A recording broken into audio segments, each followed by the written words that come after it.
துதியின் மகிமை. யோசபாத் யூதாவிலே ராஜாவாய் இருந்தான். அவன் கர்த்தருக்கு பயந்து நடந்தான்.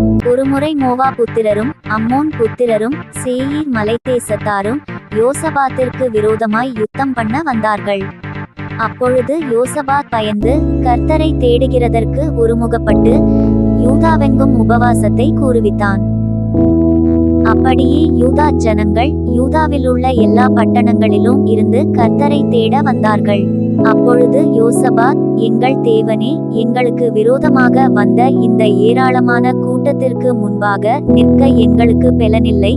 நாங்கள் செய்ய வேண்டியது இன்னதென்று எங்களுக்கு தெரியவில்லை. ஆகையால் எங்கள் கண்கள் உம்மையே நோக்கிக் கொண்டிருக்கிறது என்று தேவனை நோக்கி வேண்டுதல் செய்து தேவனையே சார்ந்து கொண்டான். அப்பொழுது சபையின் நடுவிலிருக்கிற யாகாசியேல் என்னும் லேவியன் மேல் கர்த்தருடைய ஆவி இறங்கினதினால் அவன் சொன்னது, சகல யூதா கோத்திரத்தாரே, எருசலேமின் குடிகளே, ராஜாவாகிய யோசபாத்தே, கேளுங்கள். நீங்கள் அந்த ஏராளமான கூட்டத்திற்கு பயப்படாமலும் கலங்காமலும் இருங்கள் என்று கர்த்தர் உங்களுக்கு சொல்லுகிறார். இந்த யுத்தம் உங்களுடையதல்ல, தேவனுடையது.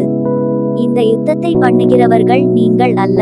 யூதா மனுஷரே, எருசலேம் ஜனங்களே, நீங்கள் தரித்து நின்று கர்த்தர் உங்களுக்கு செய்யும் இரட்சிப்பை பாருங்கள். பயப்படாமலும் கலங்காமலும் இருங்கள்.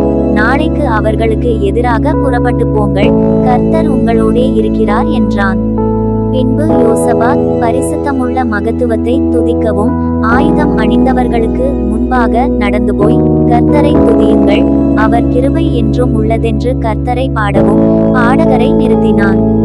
அவர்கள் பாடி துதி செய்ய தொடங்கின போது யூதாவுக்கு விரோதமாய் வந்து பதிவிருந்த அம்மோன் புத்திரரையும் மோவாபியரையும் சேயீர் மலை தேசத்தாரையும் ஒருவருக்கு விரோதமாய் ஒருவரை கர்த்தர் எழும்ப பண்ணினதினால் அவர்கள் வெட்டுண்டு விழுந்தார்கள். யூதா மனுஷர் தங்களுக்கு விரோதமாய் வந்தவர்கள் தரையிலே பிரேதங்களாக விழுந்து கிடக்கிறதை கண்டார்கள்.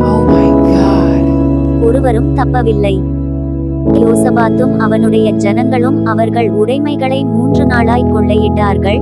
அது அவ்வளவு மிகுதியாயிருந்தது.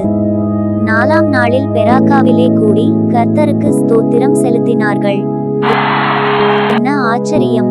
அவர்கள் துதி செய்யத் தொடங்கின போதே அற்புதம் நடந்தது.